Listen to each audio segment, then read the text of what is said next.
कल से अब तक बंगाल की राजनीति में किस कदर उबाल है, और ऐसा उबाल है कि जिसकी गूंज यहां दिल्ली तक सुनाई दे रही है। बंगाल में दरअसल राज्यपाल ने पथराव के मामले पर सरकार को फर्ज याद दिला दिया है। तो सवाल यह भी है कि क्या पश्चिम बंगाल फिर हिंसा की सियासत पर आगे बढ़ चला है? क्या प्रतिशोध ही पश्चिम बंगाल का सियासी चरित्र है? राज्यपाल ने क्या कहा, पहले ये देखिए। कल की घटना बेहद दुर्भाग्यपूर्ण। मैं चाहता हूं कि राज्य में अमन चैन बना रहे। प्रेस कॉन्फ्रेंस जगदीप धनखड़ ने की राज्यपाल पश्चिम बंगाल के। उन्होंने कहा कि इस घटना पर डीजीपी को जानकारी दी।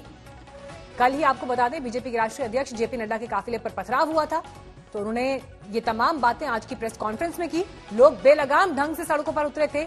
सुरक्षा व्यवस्था जो होनी चाहिए थी वो नहीं थी, और अगर मुख्यमंत्री पश्चिम बंगाल की सरकार अपना काम ठीक से नहीं करेंगे तो वहां से मेरा कर्तव्य शुरू होता है, वहां से मेरी भूमिका शुरू होती है। रास्ते से भटकेंगी तो मेरे दायित्व की शुरुआत होती है। ये नसीहत सीधे सीधे राज्यपाल जगदीप धनखड़ ने ममता बनर्जी को दे दी है। माफी मांगनी चाहिए उनको अपने बयान पर, क्योंकि आपको याद दिला दें, कल ही जब हमले की यह घटना सामने आई, उसके बाद ममता बनर्जी ने इसे नौटंकी कहा था और ऐसे शब्दों का इस्तेमाल किया, जिसके बाद से लगातार सियासत उबाल पर है।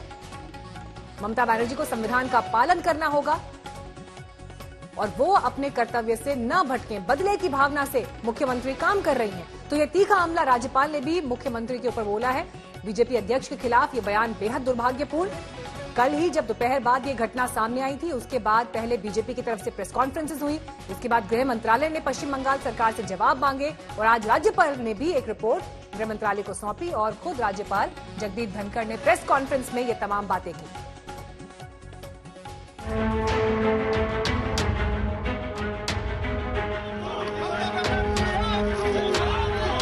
16 सिनेमा डायलॉग सुने तो एक मारोगे तो हम 4 मारेंगे।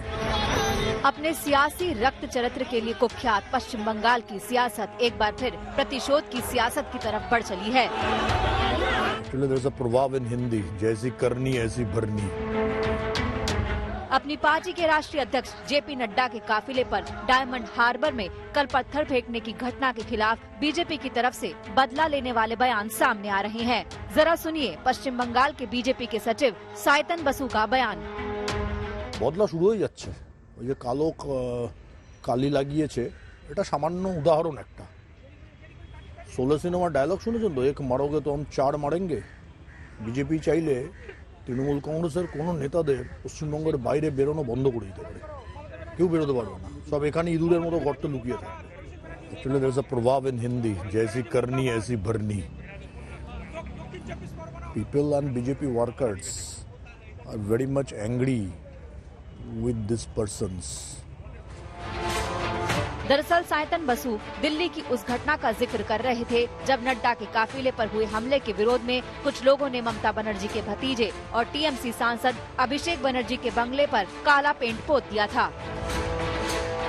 दरअसल बदले की ललकार पश्चिम बंगाल बीजेपी अध्यक्ष दिलीप घोष ने लगाई थी। फेसबुक पोस्ट में दिलीप घोष ने लिखा था, उतना ही मारिए जितना आप बाद में हजम कर सकें। लाल डायरी में लिख कर रख रहा हूँ, सूद समेत वापस देंगे। हम बदलाव भी करेंगे और बदला भी लेंगे। ये ममता बनर्जी के 2011 के नारे का एक तरह से जवाब है। तब ममता ने कहा था, बदला नहीं, हम बदलाव चाहते हैं। कल नड्डा के काफिले पर हमले के बाद दिलीप घोष ने पश्चिम बंगाल के हालात की तुलना सीरिया और अफगानिस्तान से कर दी थी, तो एक अन्य नेता इसे उत्तर कोरिया करार दे रहे थे। সিরিয়ার মতো আফগানিস্তানের মতো পরিস্থিতি হয়ে গেছে। আমি কাশ্মীরের সঙ্গে তুলনা করেছিলাম বলে টিএমসি নেতাদের কষ্ট হয়েছিল, আজকে কাশ্मीर কেও फेल कर दिए। बंगाल में एकदम नॉर्थ कोरिया के परिस्थिति बना हुआ है। यहाँ नॉर्थ कोरिया का जो तानाशाह है उसका जैसा शासन है। मैं बोलता हूँ यहाँ राष्ट्रपति शासन इमीडिएट लागू होना चाहिए। इन बयानों में ममता सरकार के खिलाफ बीजेपी का गुस्सा साफ झलक रहा है। आइए जरा फ्लैशबैक में चलते हैं और कल की तस्वीरें दिखाते हैं जब नड्डा के काफिले पर पत्थर फेंके गए थे। पत्थरों से चकनाचूर ये गाड़ियां जेपी नड्डा के काफिले का हिस्सा थीं। इस पर सवार होकर बीजेपी के राष्ट्रीय अध्यक्ष बंगाल में सत्ता का सफर तय करने निकले थे, लेकिन सफर की शुरुआत में ही नुकीले पत्थरों से सामना हो गया। काफिले में जेपी नड्डा, कैलाश विजयवर्गीय, मुकुल रॉय सरीखे दिग्गज नेता डायमंड हार्बर से गुजर रहे थे। उसी सड़क पर टीएमसी का झंडा उठाए सैकड़ों लोग पहले से ही तैयार खड़े थे। बीजेपी के काफिले की गाड़ियां पहुंचते ही पहले नारेबाजी शुरू हो गई और देखते ही देखते ये सड़क जंग का मैदान बन गई। टीएमसी के झंडे ही हथियार बन गए और बीजेपी के काफिले पर बरसने लगे। जिस तरीके से ममता जी के नेतृत्व में यहाँ सरकार चल रही है पिछले 10 सालों से, वह इस बात को स्पष्ट बताता है कि यह कटमनी कल्चर है, भ्रष्टाचार है, ऊपर से नीचे तक आकंठ भ्रष्टाचार में डूबे हुए हैं, लॉलेसनेस है और लॉलेसनेस के साथ साथ पॉलिटिकल पेट्रोनेज के साथ वायलेंस है और विकास के खिलाफ परिस्थितियों को पैदा करना यहाँ ममता जी की आदत है। हालांकि टीएमसी ने इसे बीजेपी की साजिश करार दिया तो ममता बनर्जी ने इसे बीजेपी की नौटंकी बताया। लोग যদি না আসে তাহলে নিজে সাজিয়ে রাখবে যাতে নতুনকি করে ন্যাশনাল নিউজে ভালো করে দেখায় দেখো আমরা মেরেছি আরে তোমার পেছনে 50 টাকাই কেন যায়। पश्चिम बंगाल का सियासी माहौल लंबे अरसे से गर्म है। पहले लेफ्ट और ममता के बीच लड़ाई होती थी, अब ममता बनाम बीजेपी। असली चुनावी लड़ाई अगले साल होनी है। तब तक ये जंग किन किन मोड़ों से गुजरेगी कहना मुश्किल है। कोलकाता से मनोज्ञा लोईवाल के साथ आज तक ब्यूरो।